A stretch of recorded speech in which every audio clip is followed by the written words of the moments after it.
Jaga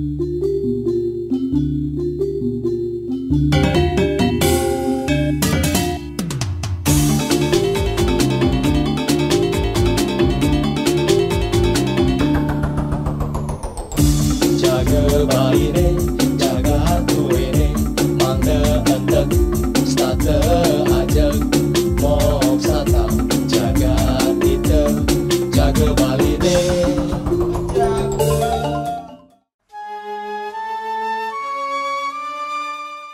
Pulau Bali selain memiliki kelurahan dan desa yang bersifat administratif, juga memiliki desa yang mempunyai sifat otonomi asli dengan sebutan desa adat atau desa pekraman.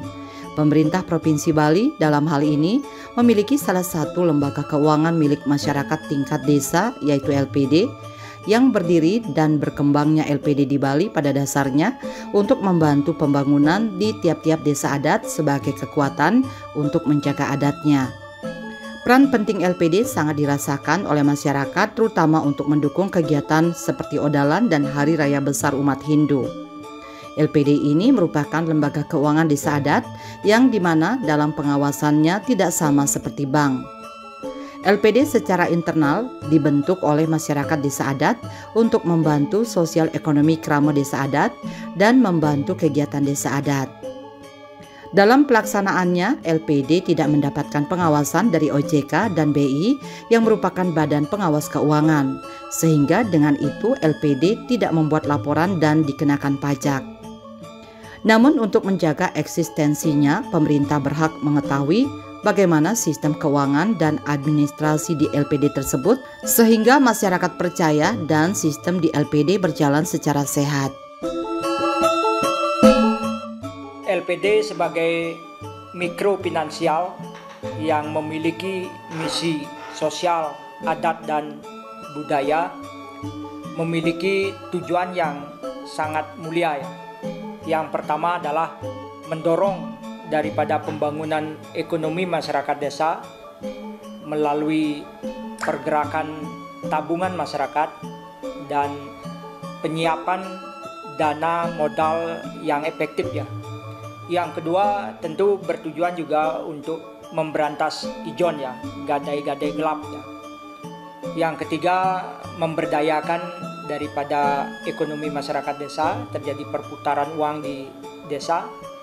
Ini cukup ampuh ya, karena kita tahu di daerah pedesaan apalagi tahun 1984 tentu masyarakat sangat sulit untuk meminjam apakah ke bank atau lembaga keuangan lainnya, di samping kena jarak.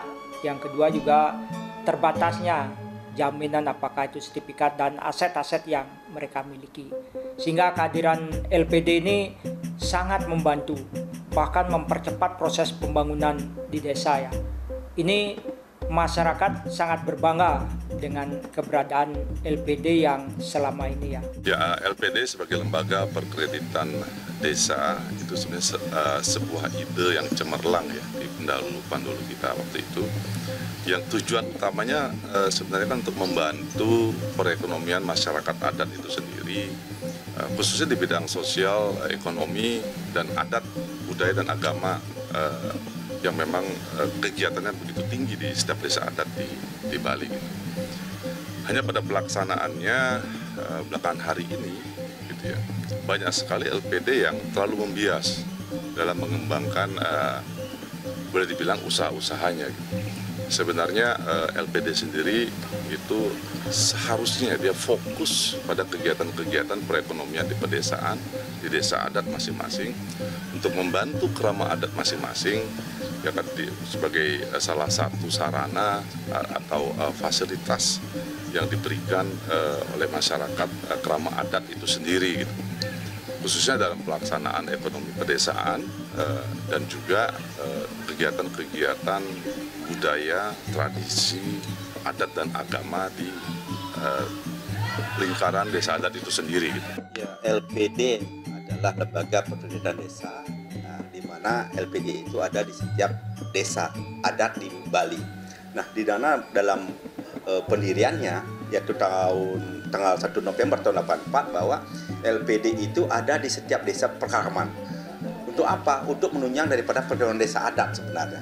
Nah, bagaimana sekarang terjadinya LPD yang kurang sehat, ada yang kolab dan lain sebagainya, itu tidak terlepas dari peran pemerintah juga, di samping juga dengan sumber daya manusia di LPD tersebut.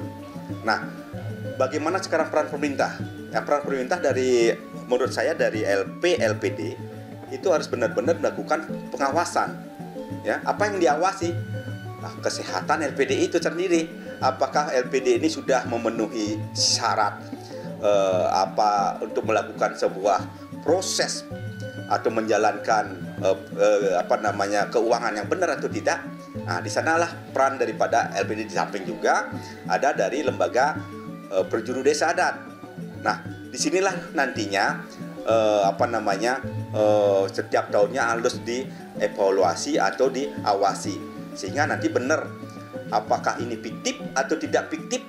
Ini kembali pada apa yang dia dapatkan dalam pengawasan tersebut. Dan tentunya itu tidak terlepas dari transparansi daripada pengurus LPD itu sendiri. Kalau dia tidak transparan, pengawas itu tidak akan mungkin bisa masuk ke dalam pembukuan LPD itu sendiri.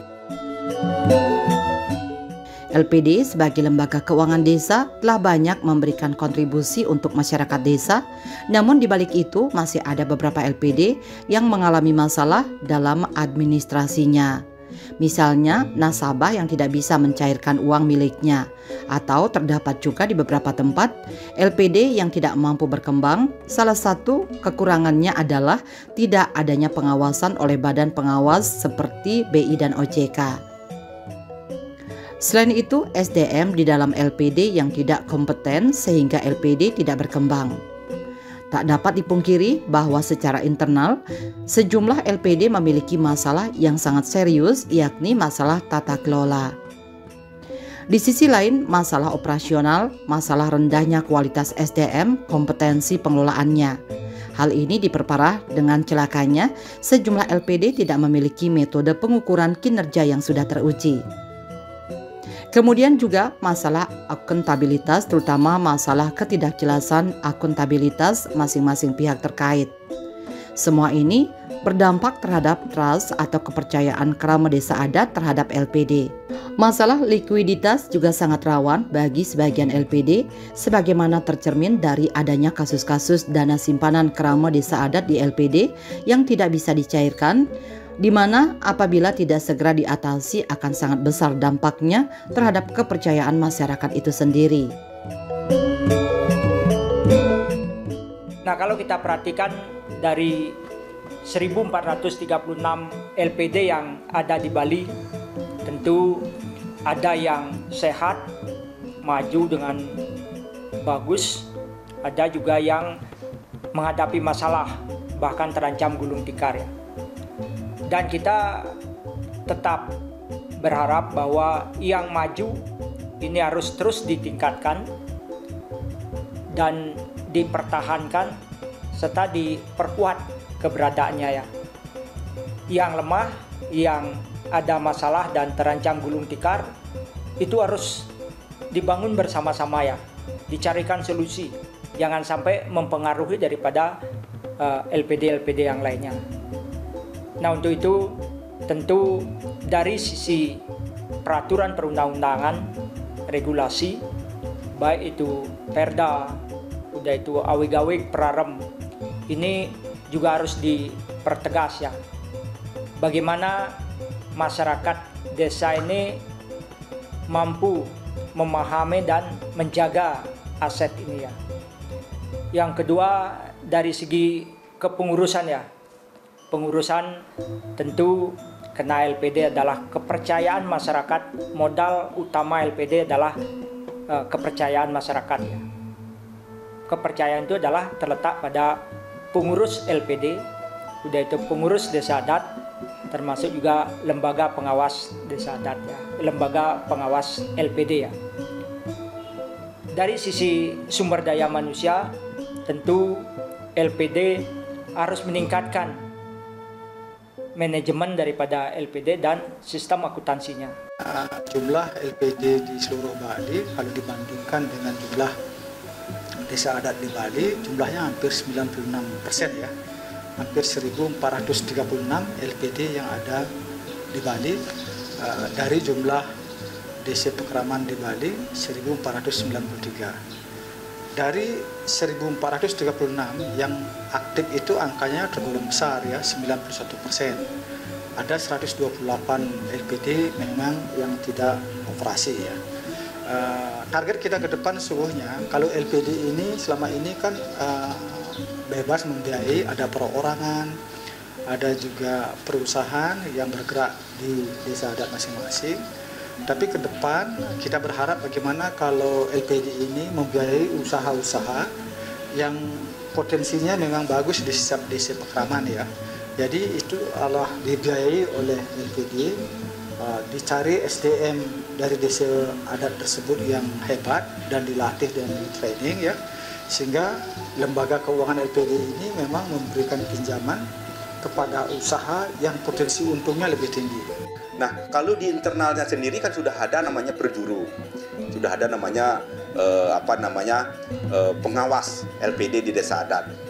Itu benar-benar harus ada semacam komunikasi terarah, ya, sehingga nanti yang mana bisa dilakukan, yang mana tidak boleh dilakukan, itu benar-benar harus fair mainnya, tidak boleh ditutupi.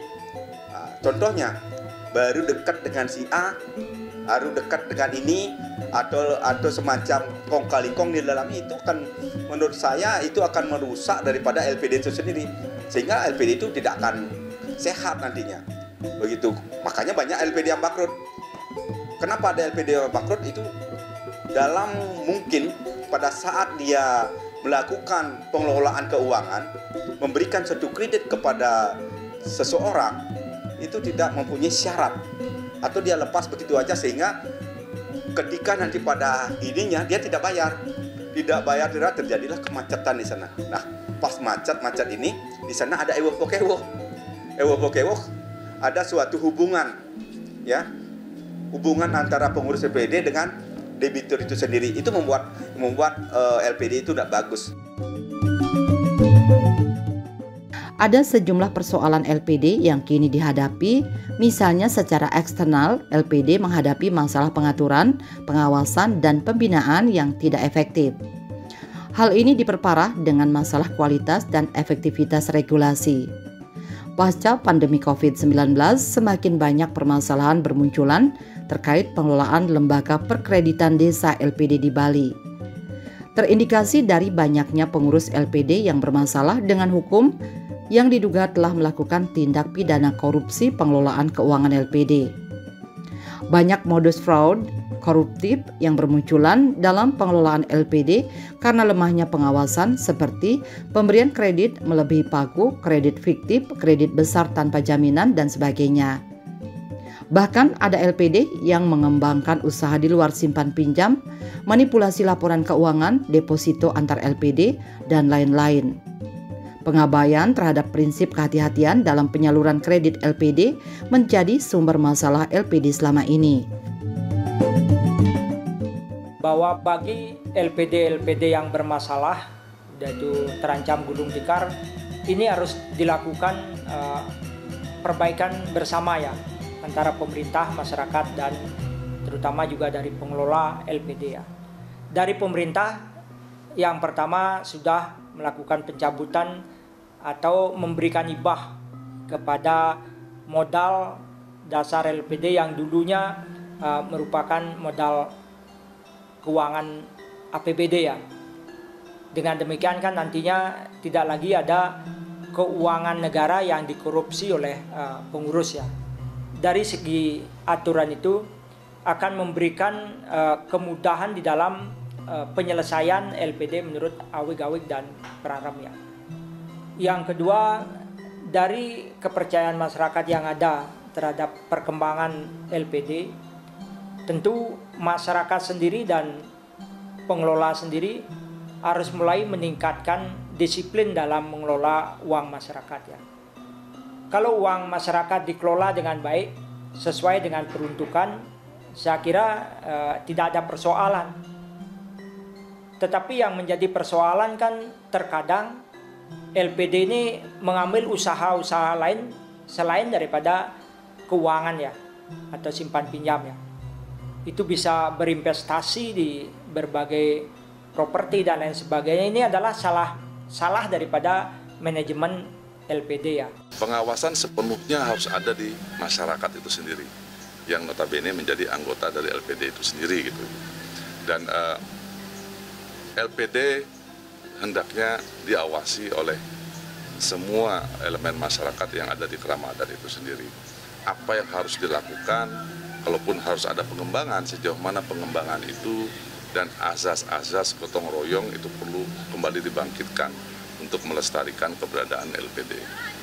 Nah, sementara itu ketika kita bicara kondisi LPD pada hari ini, ketika improvisasi pengembangan usaha-usaha dalam LPD itu sendiri sudah mulai melebar, bahkan membias ke usaha-usaha yang tidak semestinya atau tidak sejalan dengan roh atau marwah dari LPD itu, ketika LPD itu didirikan, ini yang tidak ada pembatasan atau pengawasan.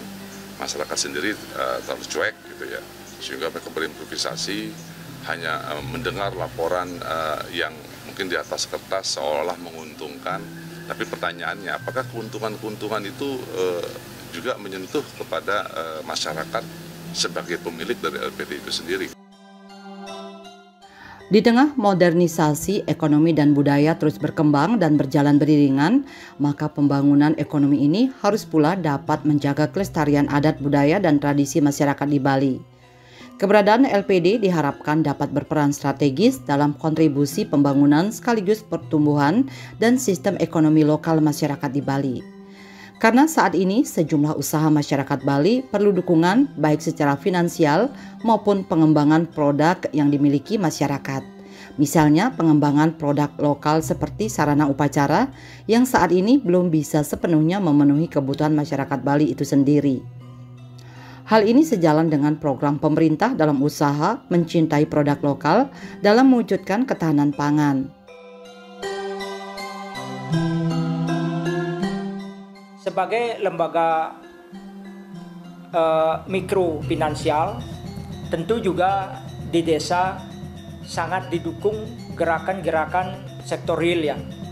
Sektor real yang sekarang sudah mulai dibentuk di desa adat, tentu adalah daripada keberadaan BUPDA ya, Baga Usaha Pedurian Desa Adat ya. Baga ini diharapkan nantinya juga perannya sama dengan LPD ya. Artinya dari sektor real akan mampu membantu masyarakat, terutama di dalam memenuhi kebutuhan-kebutuhan masyarakat desa adat, apakah itu terkait dengan kehidupan sehari-hari maupun kegiatan upacara agama ya. Di sini akan bisa kita masukkan daripada apa yang menjadi kearifan lokal, kebijakan-kebijakan daripada masyarakat lokal ya di Bali ya. Untuk itu maka terhadap sektor real, terutama posisi daripada BUPDA ini diharapkan mampu menyiapkan daripada alat-alat sarana prasarana dan kebutuhan upacara di Bali, apakah itu termasuk hasil-hasil pertanian, yaitu perikanan dan kebutuhan lainnya ya. Sesungguhnya kalau bisa pemerintah turun memberikan mengadakan riset di setiap desa Krama ya, apa potensinya masing-masing, misalkan contoh misalkan di beberapa titik di Bangli, misalkan maksimumnya di situ menanam jeruk misalkan ya. Selama ini begitu panen jeruk, itu kan jeruk itu memang banyak yang tidak dipetik ya, karena biaya ongkos metik dan nilai jualnya tergolong rendah ya. Disitulah LPD itu bisa membuat usaha misalkan pembuatan jus ya, jus jeruk dan seterusnya yang bentuk kemasan yang bisa dijual kepada pasar-pasar di seluruh Bali, termasuk hotel, restoran, begitu juga koperasi-koperasi ya. begitu juga di minimart dan seterusnya, itu sangat dimungkinkan, sehingga LPD yang menggelontorkan dana untuk usaha tersebut untuk memajukan isi pertamaannya itu akan menghasilkan keuntungan yang jauh lebih tinggi ketimbang dana itu diberikan pinjaman kepada perorangan-perorangan. Ini salah satu cara kita untuk meningkatkan perekonomian di desa adat tersebut. Begitu juga SDM-SDM itu bisa dilatih dan didampingi oleh pengurus daripada LPD, sehingga LPD diharapkan ke depan bisa merekrut tenaga-tenaga yang andal dari sisi marketing, dari sisi produksi, begitu juga untuk membranding daripada LPD sendiri maupun usaha yang dibiayai oleh LPD. Ya, kalau LPD itu ada di desa adat ya jelas tentang itu harus tetap tentang adat, budaya, agama, itu nomor satu. Karena LPD itu kan mengeluarkan juga SSR yang nantinya untuk kepentingan apa? Untuk kepentingan di desa adat, di mana desa adat itu juga ada tanggung jawab dalam artian di Parayangan, di Pawongan dan di Pelemahan. Terkadang itu sebagai tanggung jawab di desa adat sendiri. Ada Kayangan 3 desa dalam pusat. Nah, inilah inilah juga sebagai pendukung daripada faktor yang ada di desa terkait dengan LPD itu. Makanya LPD dengan desa adat itu benar-benar nyambung ya. Tidak bisa dilepaskan. Makanya ada semacam profit yang didapat oleh LPD bisa digunakan di desa adat sendiri. Maka desa adat itu sendiri kalau sudah bagus pengelolaan LPD itu sendiri akan mendapatkan sebuah keuntungan dan masyarakat desa adat itu akan ringan. Ringan dalam artian bisa saja dia tidak mengeluarkan beban atau kos ataupun yang disebut dengan urunan di desa adat ketika dia odalan, ketika dia melakukan satu upacara-upacara adat. Makanya agama, budaya, adat itu tetap harus dipertahankan sebagai roh LPD.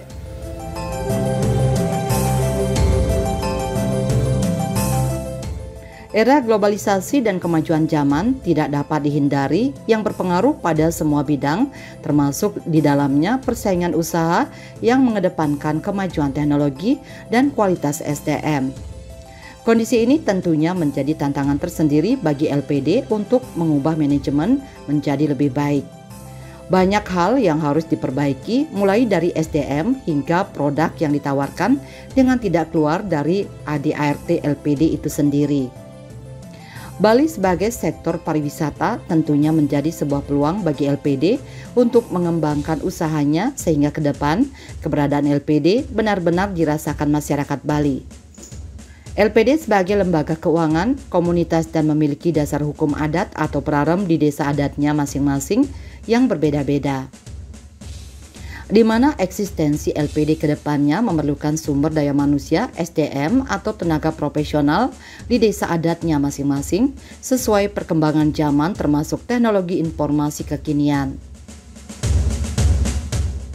Kalau LPD sering kita lihat kondisi di lapangan karena memang secara manajemen kurang mumpuni ya, karena dikelola oleh SDM yang kurang memahami. Ada beberapa LPD yang memang sumber dayanya masih kurang ya. Tetapi dengan kondisi perkembangan zaman kan semuanya sudah bisa dihidupkan, diberdayakan dengan sistem digital ya. Karena dengan demikian maka kemungkinan kesalahan dari segi pengelolaan itu bisa dikurangi. Yang kedua, pengawasan dan termasuk juga peran penerapan daripada awik-awik ya. Nah, bagaimana kontrol daripada laporan keuangan LPD? Nah, tentu kita juga berharap bahwa apa yang menjadi standar daripada keuangan LPD dengan indikator Kamelnya ya. Kamel yang sekarang kan ngetrennya Kamel S yaitu baik itu dari segi kapital, udah itu aset, termasuk manajemen, earning, dan juga yang lainnya yaitu social performance ya, kinerja sosial ya. Ini sangat penting ya. Kalau sudah dilakukan pengawasan termasuk kinerja keuangan melalui indikator Kamel, saya harapkan bahwa setiap kejadian-kejadian yang ada di LPD itu sudah dapat dideteksi sejak awal ya, tidak berlarut-larut ya. Globalisasi itu equal dengan spesialisasi gitu. Ketika kita bicara globalisasi, banyak salah kaprah di masyarakat. Di era global ini setiap orang, setiap individu, setiap lembaga, institusi harus punya spesifikasi sendiri. Spesialisasinya apa? Ketika LPD diperuntukkan, dipersembahkan untuk masyarakat, untuk kerama adat, maka globalisasi itu identik dengan dikembalikan ke marwahnya LPD itu sendiri. Bahwa tujuan didirikan LPD adalah untuk sepenuhnya kesejahteraan masyarakat, sepenuhnya kesejahteraan kerama adat yang ada. Bahwa LPD itu dibangun untuk membantu aktivitas-aktivitas ekonomi, adat, budaya, dan agama yang ada di desa adat itu sendiri. Jadi itulah globalisasi sesungguhnya. Ya, untuk kedepannya jelas, seiring dengannya waktu zaman, ya, dan situasi akan selalu ada perubahan, pasti kita akan dihadapkan dengan hal-hal yang sifatnya modernisasi. Nah, dalam hal ini, bagaimana LPD menyikapi itu, ya sudah barang tentu harus LPD itu mencari atau dilakukan oleh pengelola yang benar-benar mempunyai SDM yang mumpuni, sehingga nanti tidak salah dia arahnya kemana ini. Terus kalau kita mengambil bidang begini akan bagaimana? Nah, inilah nanti perlunya LPD itu masuknya ke akademisi, misalnya mendapat kajian dari kampus-kampus. Bagaimana ini perlu menjadi sebuah pemikiran ke depannya, sehingga nanti LPD tidak menjadi LPD yang primitif, tetap menjadi mengikuti situasi atau perkembangan zaman. Kedepan pengembangan LPD sangat diperlukan tindakan tegas dalam mencegah kesalahan tata kelola. LPD dapat dibangun dengan melibatkan pemerintah lewat stimulus-stimulus dan masalah hukumnya juga perlu diantisipasi. Penegakan hukum terhadap LPD yang bermasalah hendaknya dilakukan secara tegas sehingga ada efek jera bagi yang lainnya. Hal ini diperlukan untuk membangkitkan kembali kepercayaan masyarakat terhadap LPD yang sedikit demi sedikit menurun. Dilihat dari visi misi LPD yang kita ketahui adalah untuk membangun masyarakat desa, memperkuat ekonomi pedesaan, bahkan memperkuat keberadaan desa adat ya, di mana desa adat memiliki fungsi yang luar biasa dalam mempertahankan adat tradisi di Bali. Maka lembaga non bank seperti LPD ini kita harapkan juga mengikuti daripada perkembangan digitalisasi ya, termasuk mengikuti perkembangan era globalisasi ya. Karena serbuan masyarakat, kebutuhan masyarakat terhadap permodalan di dalam mengembangkan usaha UKM dan sampai di tingkat pedesaan di ke depan ini tentu sangat tinggi ya. Untuk itu maka penguatan regulasi, payung hukum terutama dari Perda pengaturan LPD desa adat sampai dengan Praram dan Awig-awig perlu juga menyesuaikan ya, agar LPD ini tahan di dalam menghadapi goncangan-goncangan ekonomi ya, termasuk perkembangan daripada informasi teknologi ya. Dalam perkembangannya, LPD secara berlomba-lomba bersaing mencari keuntungan, mengejar laba akhir tahun yang besar, namun mengabaikan prinsip kehati-hatian. Hal ini berdampak pada pertaruhan terhadap kesejahteraan perekonomian masyarakat adatnya. Selain itu, kekurangpahaman terhadap eksistensi dan keberlakuan hukum adat juga menjadi alasan adanya kesalahan manajemen. Padahal, keberlakuan hukum adat adalah hanya menjangkau masyarakat adatnya. Peristiwa hukum yang terjadi dalam pengelolaan LPD yang berkaitan atau berbenturan dengan masyarakat di luar adat tentu tidak akan bisa diselesaikan dengan hukum adat daerah setempat secara utuh. Bali yang selama ini masih tergantung dengan sektor pariwisata kini harus berjuang memperkuat ekonomi lokalnya kembali, maka kehadiran LPD di Bali tentu menjadi jawaban untuk memperkuat ekonomi Bali.